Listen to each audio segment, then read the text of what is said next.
Hello students, welcome to learnclassic.education. Today we are going to read about PTSD psychiatry. Okay, so starting with the introduction.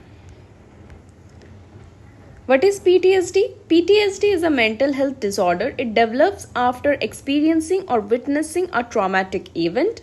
It affects what? It affects the emotions, thoughts and behavior. It can occur at any age, and early diagnosis can cause help in treatment and prevent the complications. Okay, so अभी हम लोग ये सब कुछ combine कर देंगे और उसका डेफिनेशन देखेंगे. PTSD का डेफिनेशन क्या है, तो let's see.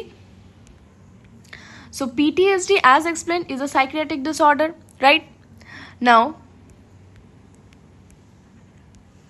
that occur in the individual who have experienced or witnessed traumatic events such as accident, violence, war, abuse or natural disaster leading to persistence, distress and functional impairment.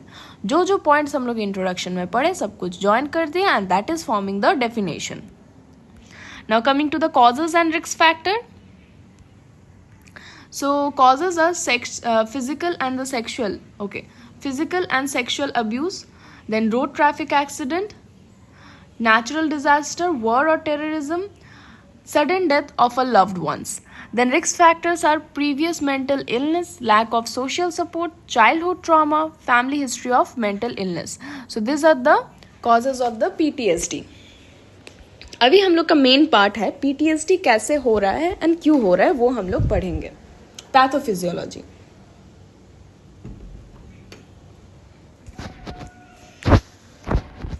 So exposure to traumatic stress, hyperactivity of the amygdala, that is the fear center. पहले exposure to the traumatic stress, then hyperactivity to the amygdala or the fear centers, reduce the hippocampal function of the memory, altered prefrontal cortex activity, increased stress hormone, that is the cortisol imbalance, persistence, fear and anxiety response. So क्या हो रहा है PTSD में? पहले हम लोग का exposure हो रहा है ट्रॉमेटिक स्ट्रेस में, जैसे एक्सप्लेन ऑलरेडी किया गया है. Childhood trauma, sexual abuse, war और death of your loved ones, वो सब इन्वायरमेंट में हम लोग का अगर एक्सपोजर किया गया तो हम लोग का एमाइगडाला पार्ट जो है ब्रेन में, फियर सेंटर जो बोलता है, वो हाइपर एक्टिव हो जाता है.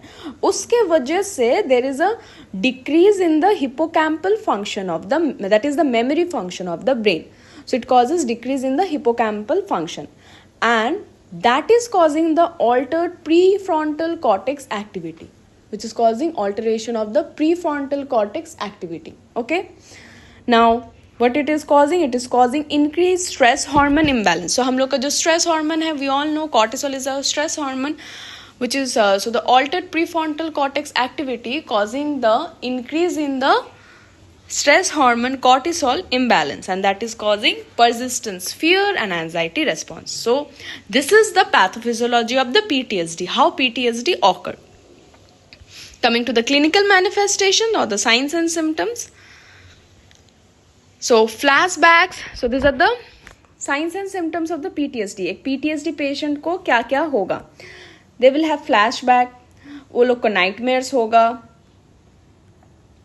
देन इंट्रूसिव मेमोरीज आएगा, एंजाइटी एंड पैनिक अटैक्स होगा, इमोशनल नमनेस, इमोशनली एपैथेटिक, हम लोग जो एपैथेटिक बोलते हैं, इमोशनली नम हो जाएगा. Then hyper vigilance, irritability, difficulty sleeping, poor concentration. अब ये सब होगा तो डिफिकल्टी स्लीपिंग होगा ही और पुअर कंसंट्रेशन होगा ही. So this is all are the science and symptoms of PTSD. Now coming to the diagnosis, हम लोग डायग्नोज कैसे करेंगे PTSD को? That is detail psychiatric history, mental status examination, DSM-5 diagnostic criteria, PTSD checklist, एक checklist होता है PTSD checklist, वहाँ से हम लोग डायग्नोज कर सकते हैं, and assessment of functional impairment. So ये सब से हम लोग PTSD को डायग्नाइज कर सकते हैं. ट्रीटमेंट, क्या क्या ट्रीटमेंट है? Psychotherapy, that is cognitive behavioral therapy, trauma focused CBT, then eye movement desensitization and reprocessing, that is EMDR, ये है साइकोथेरेपी। ये सब किया जा सकता है पीटीएसडी को रिड्यूस्ड करने के लिए। मेडिसिन जो है हम लोग का famous SSRI, that is sertraline and SSRI में क्या क्या आ रहा है, sertraline and paroxetine, then anti anxiety medication when indicated, we only have to give when indicated. Then sleep medication if required, जब बहुत ज़्यादा स्लिप एपनिया हो जाए, पेशेंट एकदम सो ही नहीं पाए, तब हम लोग को स्लीप मेडिकेशन देना चाहिए। नर्सिंग मैनेजमेंट हम लोग क्या कर सकते हैं, we have to build a therapeutic relationship with the patient from the orientation phase. With that we have to start the therapeutic relationship so that हम लोग समझ पाए कि उसको क्या क्या प्रॉब्लम हो रहा है, क्या ट्रॉमा है, ये सब हम लोग को जानना है। then ensure the patient safety. Patient safety is very important in the in case of PTSD.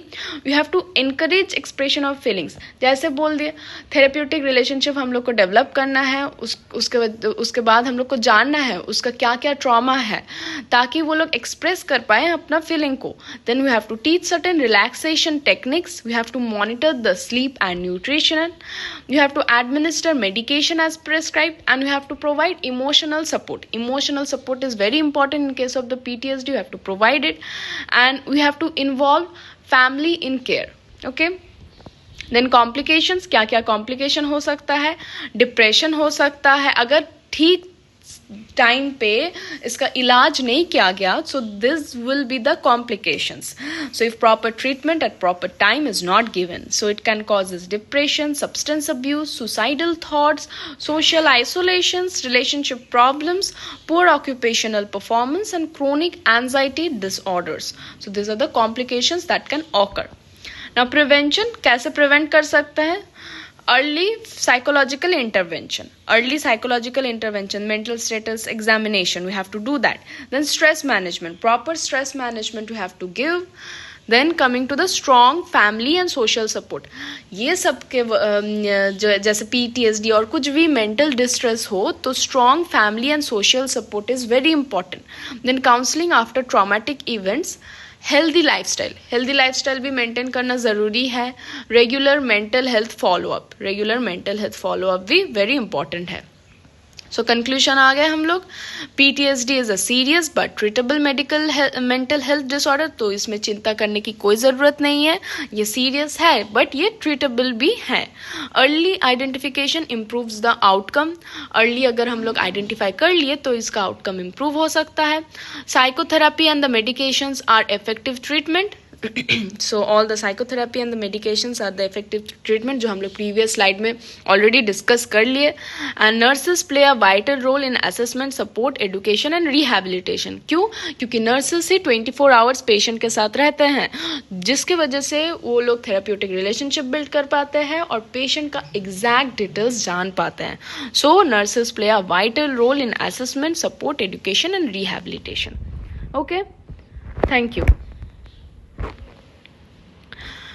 सो इसके बाद हम लोग आ गए एंड में. So this is all about PTSD psychiatric in BSc nursing.